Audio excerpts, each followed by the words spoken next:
Bismillahirrahmanirrahim. Alhamdulillah. Alhamdulillah Rabbil alamin. Wal aqibatu lil muttaqin. Wassalatu wassalamu ala ashrafil anbiya'i wa imamil mursalin.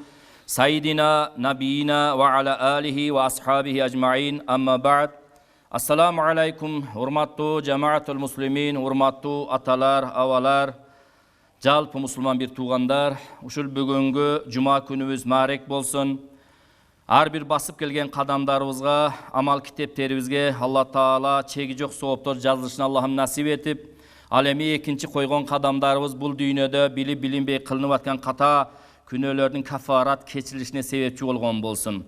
Урматтуу жамаат, урматтуу азиз бир туугандар, мына өзүңүздөргө маалым болгондой, иншаллах быйылгы 2016-жылдын дагы ач сапары дагы, ажыга баруу сапары дагы жакындап калып атат. Ошондуктан бүгүнгү күндө мына арабыздан, өлкөбүздөн да көп мусулман бир туугандарыбыз мындай ушундай бир ажыга баруу даярдыктарды көрүп атышат. Ошондуктан бүгүнгү ушул муфтият тарабынан дагы бизге берилген ушул темабыз ажылыкка даярдык жана ушул ажылыкка кандай катталуу, кандай документтер менен катталса болот. Мына ушулар боюнча дагы бир маалымат беришибиз керек. Эми урматтуу азиз бир туугандар, албетте өзүңүздөр жакшы билесиздер, исламдагы ушул 5 нерсенин негизинде түзүлгөн. Биринчиси мына күбөлүк беребиз: ашхаду алла илаха иллаллах ва ашхаду анна мухаммадан абдуху ва расулуху. Ал эми экинчиси 5 убак намаз окуу, үчүнчүсү ыйык Рамазан айы кирип келгенде мына ушул орозону кармоо, ал эми төртүнчүсү мал дүйнөбүз зекет өлчөмүнө жеткенден нысап деп коет. Мына ушул зекет өлчөмүнө жеткенден кийин зекет берүү, ал эми бешинчиси мына ушул мүмкүнчүлүгүбүз болуп турганда Меккеге барып аз зыяраттарын аткарып келүү. Эми урматтуу жамаат, урматтуу азиз бир туугандар, мына ушул бүгүнгү ажыга баруу быйылгы жылдагы мына ушул 2016 жылдагы ажыларды каттоо 11 апрелден 11 майга чейин жүргүзүлөт. Ал эми бул ажылык сапарына баруучуларды каттоо иши мына ушул күндөрдө түзүлөт.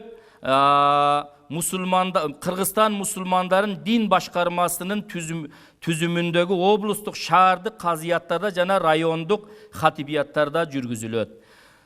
Эми албетте бүгүнгү күндө ажыга барабыз дегендер көп. Мына өзүңүздөргө маалым, кийинки жылдары ажыга баруудагы эрежелери, жолдору мына ушу электрондук тандоо менен өтүп атат. Бул электрондук тандоого катыша турган ажыга баруучуларга коюлган талаптар. Алар биринчиси, ажыга катталуу үчүн кайтарымсыз төлөмдөн РСК банкына ажылык 2016 жылдын счетуна төлөнгөн 500 сом квитанциясынын көчүрмөсү. Ал эми экинчиси, ажылыкка мурда барбагандыгы тууралуу справка. Ал эми бул ажылыкка барбагандыгы тууралуу справканы ошол өзү жашаган аймактык мечиттин имамынан алса болот.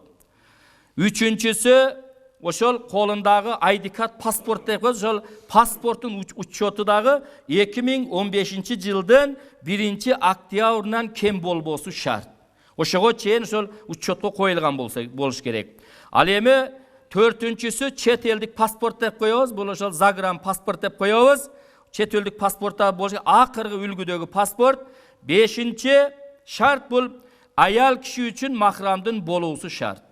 Мына бүгүнгү күндө Алла разы болсун, энелерибиз, эжелерибиз, мына ушу кыздар карындаштарыбыз дагы мына ушу аз зыяраттарына барып келатышат. Булардын дагы ошол аял кишинин өзү 3 күндүк сапарга чыгууга бир махрамы, кошо болуш, бир жакын күйөөсү болобу же баласы болобу, тууганы болобу, кошо болуш керек да. Ошондой эле ач сапарына чыкканда дагы аял киши үчүн дейт махрамдын болуусу шарт, зарыл. Махрамсыз бизде динде рухсат берилбейт.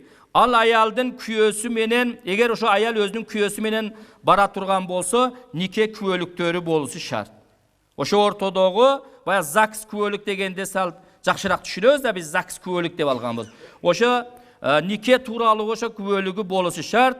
Ал эми күйөөсү жок болсо, бир махрамы менен бара турган болсо, баласы болобу, бир тууганы болобу, мына ушулардын дагы ушулар менен бара турган болсо, ошол адамдын туулгандыгы тууралуу күбөлүктүн түп нускасы талап кылынат дейт. Паспорт эмес, ошол туулгандыгы жөнүндөгү күбөлүктүн түпкү нускасы талап кылынат. Ал эми кийингиси 6-чысы 3-4 көлөмүндөгү размердеги 4 дана сүрөт.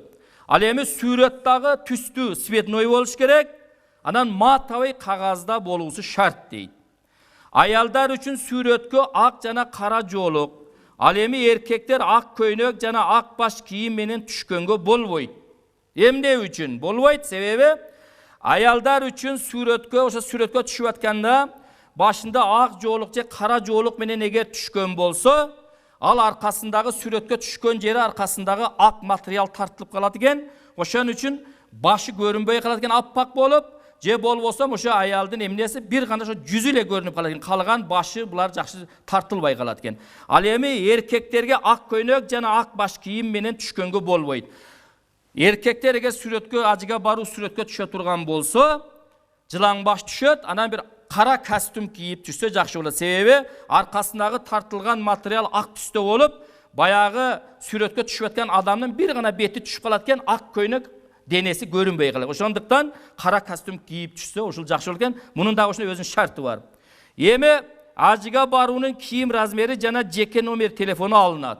Бул эми албетте бүгүнкү күндө өзүңүздөргө маалым болгондой, ажыга барган мына өзүбүздүн ушул өлкөбүздүн мына азыр кийим тигип атышат, ошо кийимде өзүнүн размерин жана ошондой эле ошол ажыга барган адамдын ошол телефон номерлары алынат. Ажылыкка баруучу адам ажылыкка ниет кылып барам деген ошол жарандын адамдын жашы 18 жаштан төмөн болбосу шарт дейт.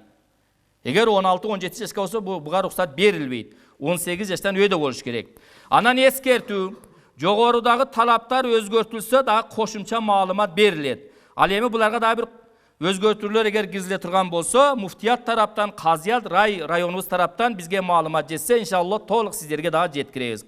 Ал эми урматтуу азиз бир туугандар, электрондук мына ушул чучугулактан өткөн жарандар жогоруда талап кылынган документтерге кошумча төмөнгү документтерди тапшырууга тийиш. Алар кайсылар?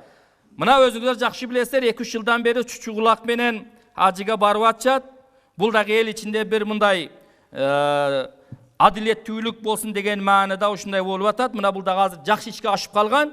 Эгер ушул чучугулактан өткөн ажыга бара турган болгон адамдар, биринчиси буларга кошумча баягы 086 деген формасындагы медициналык справканы алат. Анан калкуляциядагы дейт кайрымдуулук иретинде берилүүчү каражаттарга ыраазычылык катын берүү.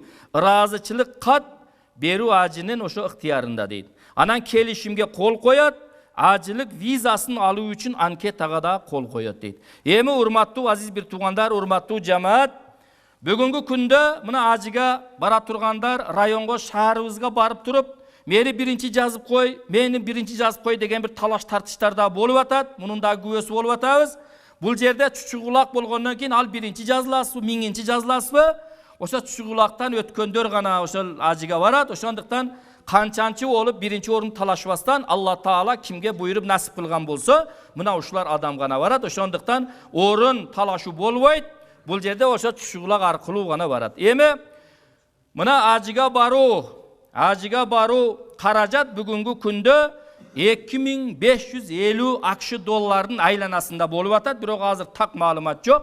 Ушул 2550 акш доллардын айланасында бул дагы аныкталгандан кийин буга дагы бир маалымат берилет. Мен ойлойм, урматтуу мына ажыга даярданып, ажыга баруучу, аз зияратына баруучу мусулман бир туугандарга ушинтип кайрылат элем. Албетте бүгүнкү күндө кээ бир адамдар 5-6 жолу ажыга барып, бүгүнкү күндө дагы талашып тартышкандар бар. 10 жолу ажыга барып дагы бүгүнкү күндө дагы барам деп, кандайдыр бир дүйнө нерсесине да кызыгып баргандарыбыз бар албетте. Себеп пайгамбарыбыз Мухаммад саллаллаху алейхи ва саллам куттуу бир хадисинде Бисмиллахир-рахманир-рахим ал-амалу биннияти, силердин бардык кыла турган ишиңер ниетиңерге байланыштуу дейт. Biz eğer bara turgan niyetimiz hac ziyarati bolay başka dünyo nesesi için bolgan bolsa biz ошол нерсени алат экенбиз. Ошондуктан мына ушул ажыга bir топ барган адамдарга кайрылат элем мен мусулман бир туугандарыбызга. Бүгүнкү күндө көп жылдардан бери бара албай, документи тууру болбой, же акчасы жетпей, же болбосо чучугулактан өтпөй калып, мен быйыл барат элем, барышым керек эле деген бара албай жүргөн мусулман бир туугандарыбызга дагы өзүнүн ордун берип, жардам кылып, ушуларды да жөнөсө, ушул да бир чоң кайрымдуулук болот деп мен ойлойм. Ошондуктан, урматтуу жамаат, урматтуу азиз бир туугандар, мына ушул ажга баруу кагаздарды даярдоо, ушулар, ошондуктан ким эгер ажга бара турган болсо, иншаллах, мына ушуларды тактап кайрылсаңыздар, Куда кааласа, Алла насип кылган болсо, эң ыйык жерге, мына ушу Меккеге барып, аз зыяраттарыны Алла Таала сизге насип кылган болсо, зыярат кылып келесиздер. Эми, урматтуу жамаат, урматтуу азиз бир туугандар, өткөн жумада мага ушундай бир суроо түштү эле, ошол жаштардан, айрыкча жаштардан чыгып кетип атканда, саламдашуу, салам берүү, ушул боюнча дагы, эрежеси боюнча дагы бир маалымат берсеңиз кийинки жумага дегеннен мен убада берип койдум эле. Ушул баяныбыздын акырында дагы кантип саламдашабыз? Саламдашуу дагы өзү аятта барбы, хадисте барбы, же муну жөн эле бирөө эле айтып койгонбу деген бир ой пикирлерден алыс болуу үчүн мына биринчи астаузу биллах Я айхаллазина аману ла тадхулу буютан гайра буютикум хатта тастаанису ва тусаллиму аля ахлиха. Садакаллахул азим.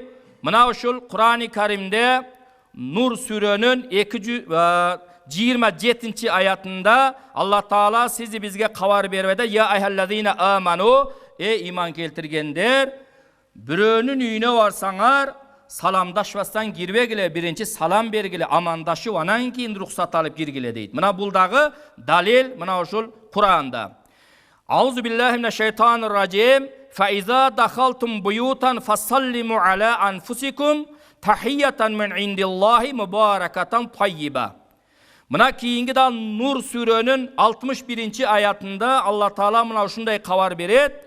Силер өзүңөрдүн үйүңөргө кирип кетип атканда дагы ошо үй бүлө бала чакаңарга дагы салам берип киргиле. Ошондо Алланын берекеси дагы, Алланын тынчтыгы, биримдиги, жакшылыгы ошо силердин үйүңөрдө болот деп мына ушундай кабар берген. Biz бүгүнкү күндө өзүбүздүн үйүбүзгө эмес, башка үйгө киргенде да кээде саламдашпай киребиз. Мына кийинки дагы Ниса сүрөнүн 86 аятында Астаузу биллах Ва иза хуйитум битахиятин фахайю би ахсана минха ау руддуха. Алла Таала сизи бизге мына ушундай кабар бере, силерге эгер бир адам салам берип ассаламу алейкум деп салам берген болсо, ал адамның жоonu андан да коз жакшы кылып кайтаргыла дейт. Эгер бир адам бизге ассаламу алейкум деп салам берген болсо, биз анын жоonu жылмаюу менен, жакшы кабыл алуу менен ва алейкумуссаламу ва рахматуллахи ва баракат толуктап жооп берген болсок, биз дагы ушул көбүрөөк соопко ээ болот экенбиз. Мына пайгамбарыбыз Мухаммад саллаллаху алейхи ва саллям хадистеринен ан Абдулла ибн Амр ибн ал-Ас радиаллаху анху Anna rajulan sa'ala Rasulullah sallallahu aleyhi ve sellem ayil islami hayrun. Qala tut'imu ta'ama ve taqra'u salama ala man arafta ve man lam ta'rif. Abdullah ibn Amr ibn al-As radhiyallahu anhu rivayet kılgan hadiste bir adam Peygamberimiz Muhammed sallallahu aleyhi ve sellem'nin aldına gelip ya Resulallah, ey Allah'ın Resulü Peygamberi, İslamda kaysıl amal jakşıraak manga kawar beriңiz dep suraganda Peygamberimiz Muhammed aleyhisselam al kişiге мындай жооп берди. Sen tanıgan жана ушундай эле таанып алган адамыңа салам берсең, ушул исламда эң жакшы амалдар болуп эсептелет деди. Урматтуу азиз бир туугандар, биз да бүгүнкү күндө Peygamberimiz Muhammed aleyhisselam ушул хадисине карата ал адамды биз таанып алсак дагы салам берген болсок, sizi bizin ortamızda ıntmak dağı, bir tuğandık dağı, birimdik dağı Allah'ın bereket payızı dağı olatken. Bir gana salamdı tanıgan adamga emez, Peygamberimiz Muhammed Aleyhisselam bu kişinin çoğunda sen tanıgan, cana tanı vagan adamına salam versen İslam'da en jakşı amaldar uşul bolu eseptelet dedi. An Abdullah ibn Salamin radhiyallahu anh qala Sami'tu Rasulullah sallallahu aleyhi ve sellem yakulu Ya eyyuhan nas afşus salama ve at'imut ta'ama ve silul arhama ve sallu ve nasu yanamu wan nasu niyamu tadkhulul jannata bis salamin. Mına Abdullah ibn Salam uşunday rivayet kılat. Bu hadiste Peygamberimiz Muhammed sallallahu aleyhi ve sellem'nin mınday dep aytkanını uqtum deyt. Ya ayyuhan nas, ey adamlar, salamdı jayıltıp açık aytkıla dep aytты deyt. Salam berүүnü jön ele başыңарды ийкеп койбостон эле assalamu alaykum dep ошол salamды açık айкын жарыя кылып айткыла деп айтканы мен укканмын. Wa at'imut ta'ama, açka kalgan, muhtaç olup açka kalganların kursaklarını toygozgıla. Vasilul arhama, jakındarыңар менен тугандарыңар менен бириккиле, bir tuğandık cipti bekemdegile. Vassallu, anan adamdardın bardığı uhtap jatkanda tünü turup namaz okugla. Mına uşul silerдің kılgan amaldarыңар tadkhulul cennete bis salam, aman esen uşularda atkarsaңар aman esen beyişke giresiңер деп kabar verdi. Emi urmattуу aziz bir tuğandar, urmattуу mekendişler, bul azırgı salamdı açık aytуу, je birөө kursağı aç kalıp muhtaç bolup kalganları toygozuu, je bolboso bir tuğandar menen jakınдар tuğandarыбыз menen mamileni bekemdүү. Mına uşunдай эле adamlar tün uktap atkanda turup tahajjud namazını oku. Bular hiç kanday bir kıyınçılık emez. Mına uşuları atkargan bolsak, Peygamberin hadisinde aman esen beyişke giresiңер dep kabar bergen. An İmran ibnil Husayni radıyallahu anhuma qala ja'a rajulun ila nabi sallallahu aleyhi ve sellem faqala assalamu aleykum faradda aleyhi summa jalasa faqala nabi sallallahu aleyhi ve sellem ashrun summa ja'a akharu faqala assalamu aleykum ve rahmetullahi فرد عليه فجلس فقال 20 ثم جاء آخر فقال السلام عليكم ورحمة الله وبركاته فرد عليه فجلس فقال 30. İmran ibn Husayni radıyallahu anh, Allah bu kişiden razı olsun, aytat, Peygamberimiz Muhammed sallallahu aleyhi ve sellem'le oturgan vakta bir kişi gelip assalamu aleykum dep salam verdi. Peygamberimiz Muhammed sallallahu aleyhi ve sellem ve aleykumussalamu dep anan al salam bergen kişi salam berip bitkönden keyin oturdu. Oturgandan keyin Peygamberimiz al kişiге 10 soğukka eye oldun dedi. Biraz oturgandan keyin dagı ekinci kişi eşikten girip assalamu aleykum ve rahmetullah dedi. Peygamberimiz Muhammed sallallahu aleyhi ve sellem oşol kişi kanday salam bergen bolsa ve aleykumussalamu ve rahmetullah dep cevap berip 20 dedi. Al oturgandan keyin 20 soğukka eye oldun dedi. Alemi dağı üçüncü bir kişi girip assalamu aleykum ve rahmetullahi ve berekatuhu dedi. Peygamberimiz Muhammed aleyhisselam al kişiye dağı ve aleykumussalamu ve rahmetullahi ve berekatuhu deyip özünde cevap kaytarıp oturgandan keyin salasuna sen 30 soğukka eye oldun dedi. Hani karab görüңүздөр, bir salam bergende bul jönököy ile kичинекейибизден ta'lim tarbiya salam ber, assalam dep baldarыбызды үйрөтүп атпайбыз. Ошондой эле салам берүүдө дагы урматтуу азиз бир туугандар, эч кандай кыйынчылыгы жок, бирок ушундай эсепсиз өлчөмү жок сооптурга ээ болот экенбиз. Салам аркылуу дагы бейишке кирсе болот экен урматтуу азиз бир туугандар. Мына ушуну дагы дайыма биздин динибиз ачык дин. Мына ушундай чыныгы дин болгондон кийин Müslüman adamlarga, momin Müslüman insanlarga Allah Taala jer şarını özünün 99 sıfatından assalam degen sıfatını sizi bizge salam dasın dep bergenden keyin koygondan keyin daima sizi biz munu menen paydalanıp bir-birimizi uşunu menen salam bergen bolsak ortada ıntmak birimdik dagı aşa beretken. An Abi Hurayra radıyallahu anh anna Rasulullah sallallahu aleyhi ve sellem qol yusallimu rakibu alal mashi wal mashi alal qa'id والقليل على الكثير وفي رواية البخاري والصغير على الكبير. Mına Abu Hurayra radıyallahu anh rivayet kılgan hadiste Peygamberimiz Muhammed sallallahu aleyhi ve sellem mınday aytты deyt. Yusallimu rakibu alal maş. Maşinesi var. Aslında maşinesi var je bir ulosu var adam. Jö ketip atkan adamga salam beret deyt. Wal mashi alal qa'id. Basıp ketip atkan adam oturgan adamga je oturgan adamlarga salam beret deyt. Wal qalilu alal kasir. Az adamlar köpçülükке salam beret deyt. Keyingi rivayatta kiçüler ulu jaştagilarga salam beret deyt. Al emi bul uşunday aytılgany menen urmattуу aziz bir tuğandar. Salamdaşuda dağı kim eğer birinci olup salam bergen bolsa, soğuptun gövüne oşul eye bolat eken. Sebep salamdı aytıp oşol musulman bir tuğan esine salgandığı üçün kim eğer birinci assalamu aleykum dep salamdı aytkan bolsa, uşul adam soğupu gövüne eye bolat eken. Anam biz azbız, je biz köpbüz, azçılık salam bersin. Men uluğumun, bul menen küçüğü, kaçan bana salam beretken, bunun joğunu kaytarın dep kütböstön, biz dağı al küçüğü, uluğu, al maşinesinde getbeta, başka oluğu, biz eğer soğuğa ola turgan bolsak görök, hani kütböstön, birinci olup uşul salamdı vergen bolsak, inşallah köp soğuğa olağız. An Abi Hurayra radıyallahu anh, Kala Rasulullah sallallahu aleyhi ve sellem, İzan taha ahadukum ilal majlisi falyusallim, fa iza arada an yakuma falyusallim, falaysatil ula bihaqqa minal ahira. Abu Hurayra radıyallahu anh rivayet kılan hadiste, mınday deyt, Peygamberimiz Muhammed aleyhisselam aytti deyt. İzan taha ahadukum ilal majlis. Eğer bir öňerde bir adamlar oturgan yerge gelip kalsaňar, bir majlis, bir top bolup oturgan yerge gelip kalsaňar deyt, salamay falyusallim, assalamu aleykum desin deyt. Alemi al yerde oturup biraz oturup turup ketkenden keyin dağı falyusallim, dağı assalamu aleykum dep turup ketsin. Bul adat bizim ortamızda az.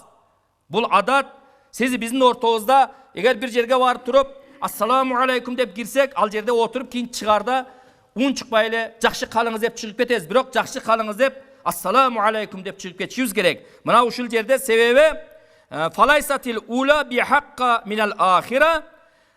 Oşol birinci bergen salamı kiyingi salamdan artık emes deydi. Birinci bergen salamı menen kiyingi kaytıp ketipatkandagy bergen salamı ekövi öte manilүү bir deymaniga degen jeri var. Oşonduktan urmatlı aziz bir tuğandar, mına şu salam berunun dağı özünün uşunda erejeleri var. An Abi Musa al-Ash'ari radıyallahu anh Kala Rasulullah sallallahu aleyhi ve sellem al-istizanu salasun fa in uzina laka ve illa faraci. Abi Musa Ash'ari rivayet kılan hadiste Peygamberimiz Muhammed aleyhisselam aytdı deyt. Ruhsat suro birön uyuna varsak dağı 3 yolu ruhsat suraşımız gerek eken. Girsek bolovu dep ruhsat suraş gerek eken.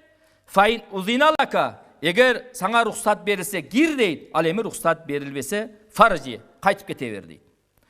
An Jabirin radıyallahu anh ataytu nabiyya sallallahu aleyhi ve sellem fadakaktul baba. Dakak dep eşigini takıldattım deydi. Fadakaktul baba fakala man haza dep Peygamberimiz Muhammed'in üyünün kim bul dep cevap verdi. Fakultu ana fakala ana ka annahu karihaha. Mına uşul Jabir radıyallahu anh rivayet kılgan hadiste uşu kişi özü Peygamberimiz Muhammed aleyhisselam üyüne varıp durup Peygamberimizin üyün eşiki jabıkken korosunun bayağı eşikti takıldattım deydi. Fadakaktul baba. Eşikti takıldattım, takıldatkandan keyin üydün içinden Peygamberimiz Muhammed aleyhisselam üyünü kılıp kaldı deydi. Man haza kim bul dediler. Men dedim deydi. Atını aytmasan men dese anam Peygamberimiz Muhammed aleyhisselam bul sözü kandan keyin eşikti açkanı gelip men deyiveresin de deyiptir. Oşonduktan biz dağı bir ön üyüne varıp durup kim bul degende men devesen oşo atımızda aytışımız gerek. Mına oşonda eşik aça turgan adamga dağı işenişli görünüp kalat eken biz. An Anasin radıyallahu anh atasa raculani indan nabi sallallahu aleyhi ve sellem faşammata ahadahuma ve lam yüşemmitil ahira faqalellezi lam yüşemmithu atasa fulanun faşammatahu ve atastu falam tüşemmitni faqale haza hamidallaha ve inneke lam tahmidillaha. Anas radıyallahu anh rivayet kılan hadiste bunday aytdı. Peygamberimiz Muhammed sallallahu aleyhi ve sellem'den bir yerde otursak deydi. Oşo janımızda oturgan adamlardan ekөөsü deydi, tüşkürdü deydi. Atasa dep ekөө tüşkürdü deydi. Tüşkürgönde deydi, birincisine Peygamberimiz Muhammed aleyhisselam yerhamukallah dedi. Joğunu kaytardı. Birinci tüşkürgen adamdı yerhamukallah dep joğu kaytardı. Az biz salamat bol deybiz go, sak bol deybiz. Je bolbosam bunday jönökөй tilmen etkende akçüş dep koyabız go. Joğu şunday kaytarıp koyabız go biz. Birok Arap dilinde yerhamukallah dep cevap verdi. Alemi ikincisi, dağı ikinci adam tüşkürgönde Peygamberimiz Muhammed aleyhisselam un çıkmayla oturdu. Cevap kaytarmadı. Ал екінші түшкірген адам жооп албаған себеп пайғамбарымыз Мұхаммад алейхи қайырылып, я Расулаллах, Аллахның Расулы, бұл жанымдағы шерігім түшкіргенде жооны қайтардыңыз. Ал эми мен түшкіргенде маңа жооп қайтарбадыңыз деп сұрағанда пайғамбарымыз Мұхаммад алейхи айтты: "Хаза" деді, "Бұл" деді, "Хамидаллах", түшкіргенде "Алхамдулиллах" деді. Ошон үчүн менин мойнумда жооп қайтару важип болып қалды, мен ан жооны қайтардым деді. Ал эми ваиннака, сен деді, "Лам тахмидиллаха", сен түшкірдің, бірақ унчукпай эле отурдуң, сен "Алхамдулиллах" дебедиң. Ошондон сенин жооң қайтару менин мойнумда важип болуп отур. Ошондон сага жооп қайтарбадым деді. Ошондон урматтуу азиз бир туугандар, түшкіргөндө дагы "Алхамдулиллах" деп айтышыбыз керек. Ошондо уккан адам анан кийин ошол жоону кайтарат. Эми урматтуу жамаат, урматтуу азиз бир туугандар, кол менен кандай учурашабыз? Кол алып кандай учурашабыз? Анил Бароин радиаллаху ан кала Расулуллах саллаллаху алейхи ва саллам: "Муъмин муслимайни ялтaqiyani фаятасафахани илля гуфираллахума qabla an yaftariqa." Бароа деген сахабамдар риваят кылат. Пайгамбарыбыз Мухаммад алейхиссалам мындай деп айтты дейт: "Эки мусулман адам бири-бири менен жолугуп, кол алып учурашканда дейт, кайра ошол жерден алыстай элек алардын күнөөлөрүн Аллах кечирет" дейт. Эки мусулман адам бири-бириге жолукканда "Ассаламу алейкум" деп кол берип учурашканда дейт, алар ошол жерден алыстай элек алардын күнөөлөрүн Аллах кечирет деп пайгамбарыбыз Мухаммад алейхиссалам айтыптыр.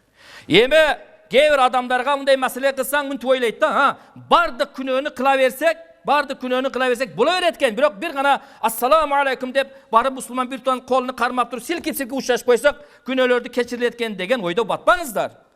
Бул күнөөлөрдүн дагы жөн эле кечире турган күнөөлөр бар. Кээ бир күнөөлөр бар, күнөөнү кылдыңыз, аркасынан сооп иш кылсаңыз, ал кетирген күнөөнү Аллах кечирет. Кээ бир күнөөлөр бар, мындай эле тообо кылсаңыз Аллах кечирет. Кээ бир күнөөлөр бар, ыйлап тообо кылсаңыз дагы Аллах кечирбей турган күнөөлөр бар. Анан ошондой чоң күнөөлөр, бирөөнүн көңүлүн оорутсак, бул чоң күнөөгө кирет. Бирөөнүн мал мүлкүн уурдап, анын акысын жесек, бул харамга кирет. Анан ушундай каталарды кылып алып туруп, эми дамла айтты го, бири-бириңер менен жолугуп саламдашсаңар боло берет экен, анан кийин тарактата бербеңиздер.